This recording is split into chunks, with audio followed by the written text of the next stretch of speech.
So here we have the third mini-boss of the Stone Tower Temple, who gets my vote for one of the cooler ones ever. Tattle's advice makes it pretty obvious what you need to do, but these bats that surround Gomess also protect him. So if you wait too long, he'll then send the bats after you like a ranged attack, and they will damage you. But you can sometimes defend against this with your shield, but not always. Sometimes they'll get around it. Once you have a gap between his attacks, you need to shoot him with the light arrow to make the bats leave him for a few seconds. Quickly rush in and defend against his Sith, and then stab at his orb. Now the battle is pretty much the same the entire time, just defending a whole bunch all the time, and then stabbing him when you can.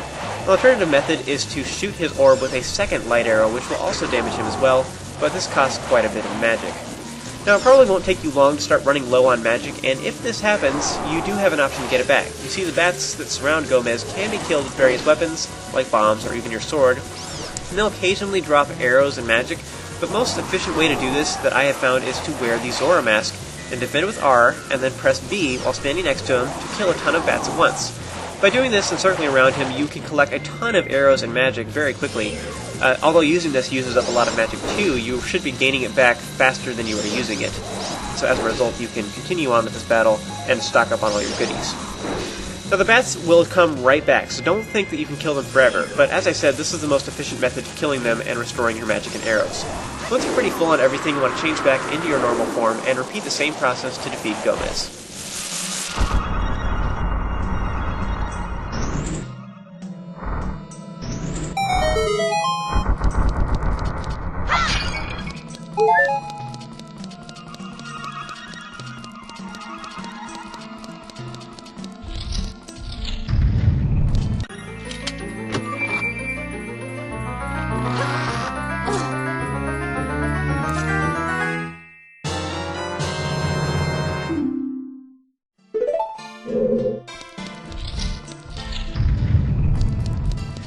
Alright, with boss key in hand, we are finally ready to head to the end of the dungeon, which is surprisingly more of an ordeal than you'd think. You want to work your way back out into the hallway with the two blue bubbles, and you can wear these stone masks to become invisible to them if you wish and just run right past them. But I recommend you kill them with light arrows instead, because they drop 50 rupees apiece when you do this, which is crazy. You can really load up on the cash here. Now the crates just outside the mini-boss door have arrows and magic, so you can just walk back and forth killing the blue bubbles who reappear every few seconds. This is an awesome place to make some dough. Whenever I use a phrase like that, dough, I really just want to make some kind of baking pun, but it's just hard to say one that would make me sound cool. Otherwise, let me assure you, there would be one, and it'd be incredible. Back outside in the outer room, you can then shoot these spike mines to fly back over to the opposite side of the room. Once you finally make it to the door, instead you want to turn off to the left, and you take this skinny platform to reach another door in the corner. This actually takes us back to the entrance room, but in a far corner that you couldn't reach before.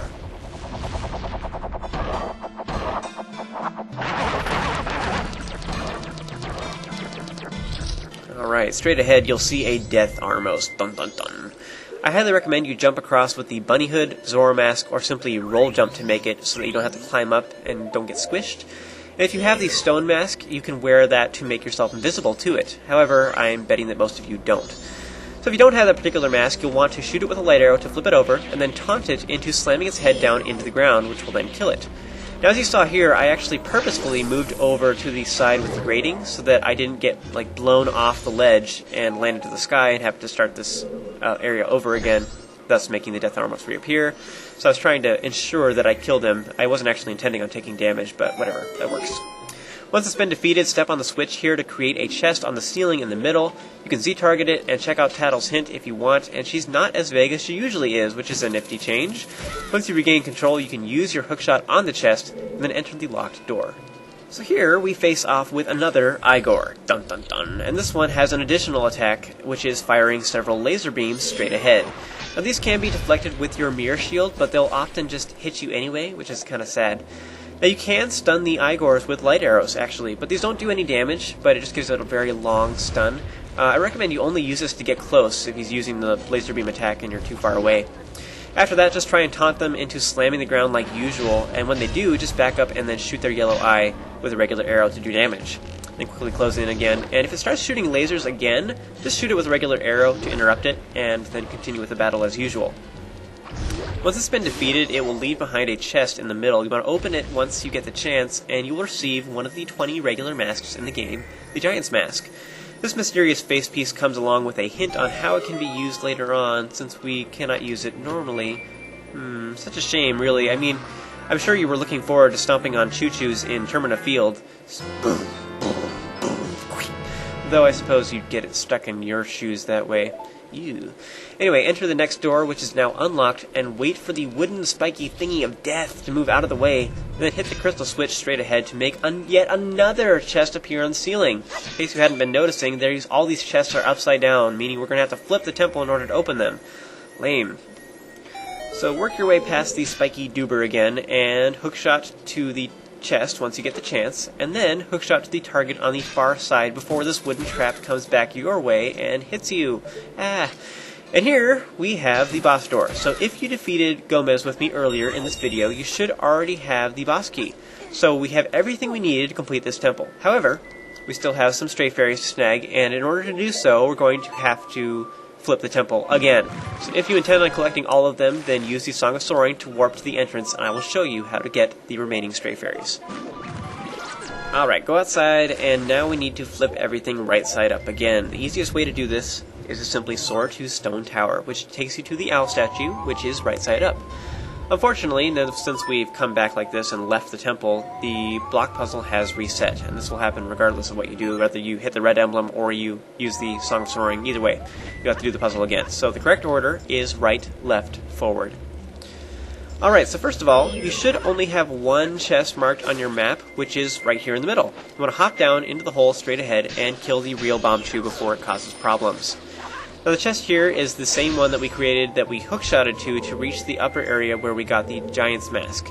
Once you've collected Stray Fairy number 12, you want to climb out, and at this point you can take either door. It's actually a little faster, sort of, to backtrack through the temple for this one. So like you go through the other door, and then you can go through all these rooms, but it's kind of a long process to go through all that, so I'm actually taking the shorter route, which takes a longer amount of time to complete, but I'm assuming this is going to be the easiest for people to follow rather than going backwards through the temple, you know? I think people will find this more logical.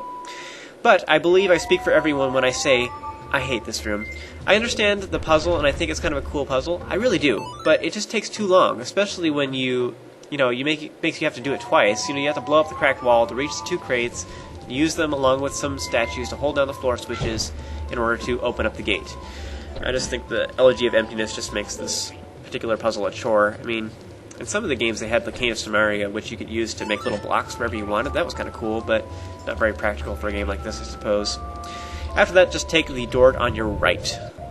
So as you enter, you'll see that there's a chest on our map off to the left, but it's not there. But in order to get it and make it appear, we're going to have to go do something first. You want to swim over to the opposite side of the room and let the Dexy hand grab you. It will toss you onto the ledge above, where you'll see there's a crystal switch behind the grating here. There's a few different ways to hit it, but the simplest is actually to use either a charged up spin attack or a bomb. This will create a chest on the opposite side of the room, and unfortunately, you cannot climb out of the water here because the ledge is just a little too tall and there is no Dexy hand over there. So that means you're supposed to go all the way around. Now you may, of course, just have hit the switch earlier and really planned ahead, but I'm betting most of you didn't, so that's why I'm showing it now. So, instead, here's a little tip for you. You want to swim over to that side, take off the Zora mask, float up to the surface, hold the analog stick towards the ledge, and then put on the Zora mask. The transformation gives you a slight boost in height, which allows you to grab onto this ledge and not have to go the long way around. Now, I generally don't like using glitches for my walkthroughs, but you know what? That just saved us a lot of frustration that served no purpose whatsoever, and gameplay continues normally, so we didn't screw anything up. So I'm cool with that. Remove the sunblock with a light arrow, and you can either kill the Beamos with a bomb or the blast mask, or you can simply use the stone mask so that it ignores you and you can walk right past it, and then open the chest to find the 13th Stray Fairy. Alright, next jump into the water, swim into this sunken room, and if you shot the sun face with me earlier on that bridge with the masked hip loop, with all the air geysers and such, then you should have a chest here. You want to open it up to find the 14th Stray Fairy.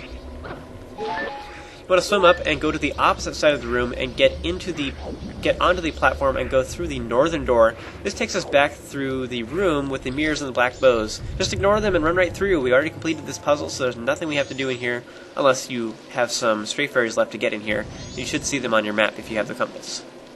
Now here you want to take off the Zora mask at this point so you don't accidentally touch the lava. If you do, you will have to start this room over again. Instead, you want to jump down and follow this lower ledge all the way along the side and follow it all the way to the end. You're probably wondering why there was a ledge here to begin with when you were in this room before. Well, you see, you can skip this whole Deku Flower Air Geyser puzzle now that we have the light arrows. Once you get to the end, you can shoot a light arrow at the sun face on the underside of this end platform, and it creates a ladder at the end of our little edge path, so you can climb up it and go through the room where we fought the Garo Master. So isn't that lovely? It just saved us a lot of time.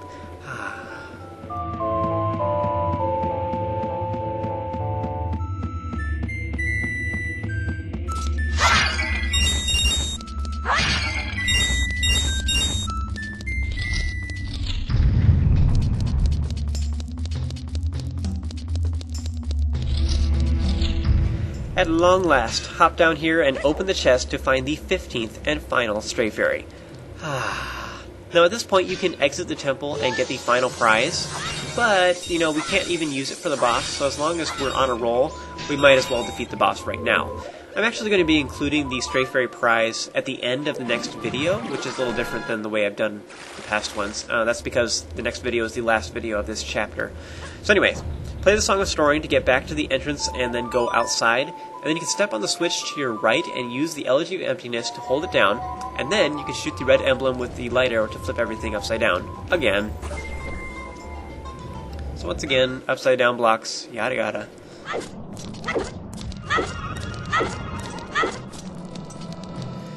Inside the temple, we're coming at it from a different angle than before, but the puzzle is the exact same. Just run forward and a little bit, and use your hookshot to look upwards. Tattle flies over to the upside-down chest, which is now opened, and she turns green. So you can either target her if you want, and then latch onto the chest to get on top of the upper platform, and then go through the door. This takes you to the area where we fought the Igor and got the Giant's Mask. Just run through here, there's nothing much to say. Once again, once you get to this room, you want to use the hookshot to latch onto the now opened chest that is above you on the ceiling, and then hookshot to the target on the ceiling further ahead. And, whew, at long last, we are back at the boss door. Now before entering, you may want to turn around and kill the Beamos with either bombs or the blast mask, or simply wear the stone mask. And beware the ghost jars. Just use your shield to defend against them, and then slash the regular jars here to restore your stuff. Our main interest here is actually recovering our magic, which is the most important thing for this next boss battle, as you'll quickly find out. With that, go ahead and enter the giant door, and then join me for the next video, and I will show you how to defeat the boss of Stone Tower Temple.